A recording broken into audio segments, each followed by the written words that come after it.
I deeply loved my wife. She was the most stunning woman I had ever encountered. Tall, with flowing brunette hair and legs that seemed to go on forever. Gwen's captivating face was perfectly complemented by her rich brown locks. Standing around 5'7", she had a figure that was both graceful and feminine. Though not overly voluptuous, her curves were soft and alluring, and her chest, while modest, was perfectly shaped and irresistible to me. I especially adored it when she wore pantyhose, heels, and a short skirt. It drove me wild. Little did she know how much that kind of outfit made impossible for me to keep my hands off her legs and backside. Our sex life was enjoyable, but somewhat predictable. It usually followed the same pattern. A nice dinner would lead to us ending up in the missionary position. She never performed oral sex on me, and I rarely did on her. Over time, we found ourselves trapped in this routine, and eventually, sex began to fade out of our relationship altogether. There were occasional moments, celebrating a new job or enjoying a quiet weekend to ourselves, when we would reconnect physically, but these instances became increasingly rare. As a result, I found myself turning to self-relief more and more frequently to release the growing tension. I had always been intrigued by the idea of dressing as a woman. I remembered, as a child, trying on my older sister's clothes and feeling an overwhelming thrill while wearing pantyhose and heels. As I got older, that feeling faded, but I never quite forgot it. Back then, just slipping into those silky pantyhose was enough to make me hard, and with a few strokes, I would finish in no time. Now, with Gwen and I barely having any physical intimacy, those old fantasies started to creep back into my mind. At around 5'9" and a slim 182 pounds, I've always had more delicate, feminine features. With the right wig and a little grooming, like a few plucks to my eyebrows, I knew I could easily pass as a woman. My experience with theater in high school made me comfortable with makeup and wigs, so that part didn't intimidate me. I'd also walked in my sister's heels before, so with a little practice, I was confident I could master the stride. Admittedly, I didn't have much in terms of size downstairs. While part of me wished I had a more impressive member, in this case, it seemed like less of a burden. A pair of control top pantyhose would be perfect for concealing my male parts. I found myself constantly fantasizing about dressing up, even browsing online stores to find the right size heels, dresses, and wigs. These thoughts consumed me for quite some time. Then, the opportunity finally presented itself. Gwen told me she was heading to Chicago for a week on business. While I tried to sound disappointed, in the back of my mind I was already making plans. This was my chance to order everything I needed and fully embrace my fantasy of becoming a woman for the week. She would be leaving on a Monday and returning the following Monday. At one point, she asked if I could take a few days off to accompany her, but I quickly fabricated an excuse, claiming one of our biggest clients would be in town and it wouldn't be wise to take time off. Gwen seemed a little let down, but she didn't press the matter further. I knew she wouldn't understand the week I had in mind, so I had to discreetly acquire everything I needed without her finding out. I decided to open a new credit card in my name to keep everything discreet. I ordered a pair of black pumps in size 8 with 4-inch heels, along with a few other essentials: control top pantyhose, black and white sheer stockings, 2 knee-length black dresses, a brown wig, and some jewelry to complete the look. I also purchased breast fillers and corset tops. The corset would help shape my upper body, and the breast fillers, in a size C, 1 cup larger than my wife's, would give me the feminine curves I desired. I carefully scheduled all the deliveries to arrive the Monday that Gwen was set to leave. To ensure my time was free, I took a week off from work, telling my colleagues I'd be going to Florida for some rest and relaxation. I arranged for all my calls to be forwarded to my cell phone so that, even if Gwen called my office, she'd reach me without raising any suspicion. Everything was falling into place, and I was setting up for what promised to be the perfect week living as a woman. When the weekend before Gwen's trip finally arrived, I could hardly contain my excitement. The thought of slipping into silky, feminine clothes and doing some light makeup shopping had me on edge the entire weekend. By Sunday, I was completely aroused, counting the hours until her flight would take off, leaving me free to indulge in my fantasy. I even helped her pack, playing the role of a supportive husband, and told her I'd taken a half-day off to personally drop her off at the airport. As I carried her bag through the terminal, my mind was already racing with thoughts of the heels and dresses waiting for me at home. When I kissed Gwen goodbye before she went through security, I made sure it was passionate, and we promised to call each other whenever we had the time. But the second she was out of sight, I dashed back to the car, eager to get started. My first stop was the drugstore, where I picked up makeup and some hair removal wax to thin out my eyebrows and soften my beard growth. The rest of the morning was spent shaving my body meticulously. I couldn't believe how far I was going to bring this fantasy to life, but the excitement was undeniable. After my shower, I couldn't stop running my hands over my newly smooth legs and underarms, reveling in the softness. I used whatever lotion and perfume my wife had left behind, feeling even more feminine with each step.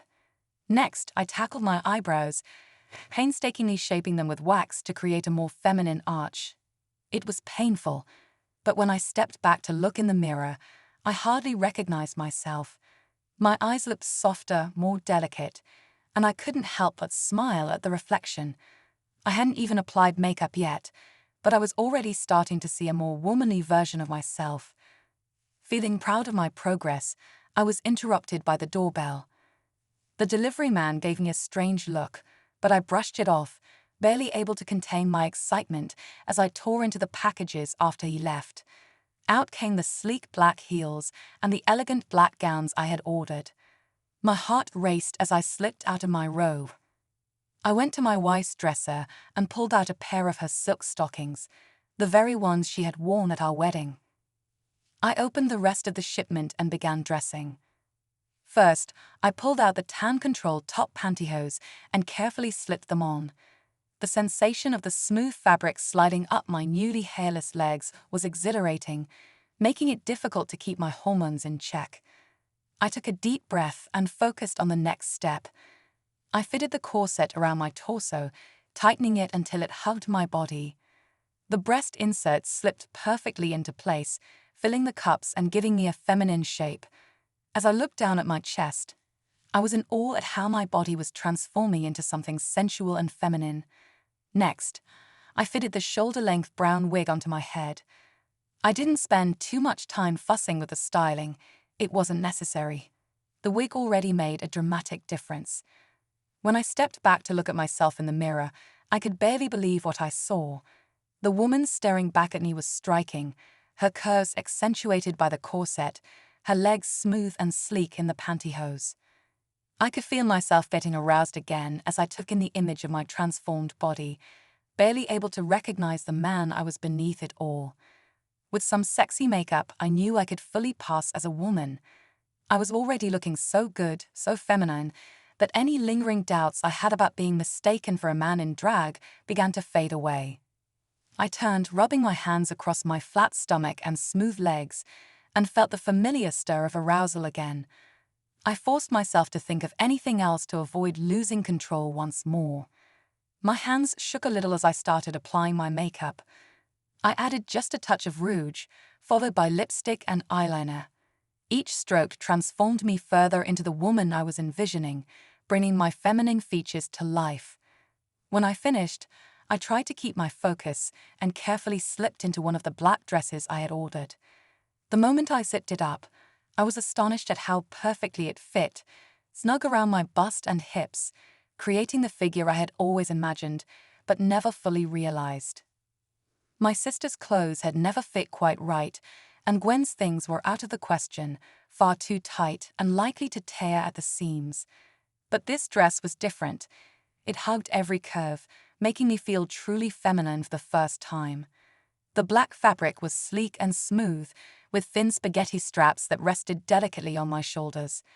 The knee-length hem had a white lace trim, which added a touch of elegance to the otherwise sensual outfit. I stood in front of the mirror, marveling at how this womanly outfit fit me so perfectly.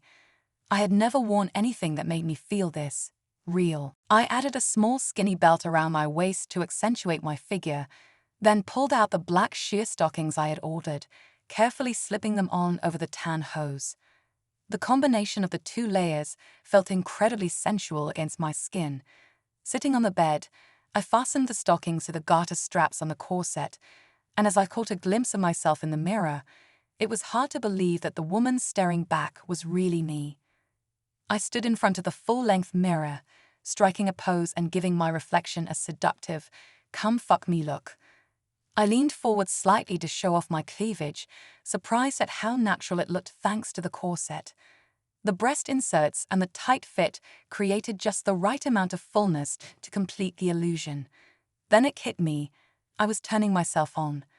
To a passing eye, I appeared as an athletic, tall woman with brown hair, long legs, and a subtle hourglass shape. I looked so real, so feminine, that I couldn't contain my excitement. My arousal became impossible to hide, and through the pantyhose, the unmistakable outline of my cock began to surface at my crotch.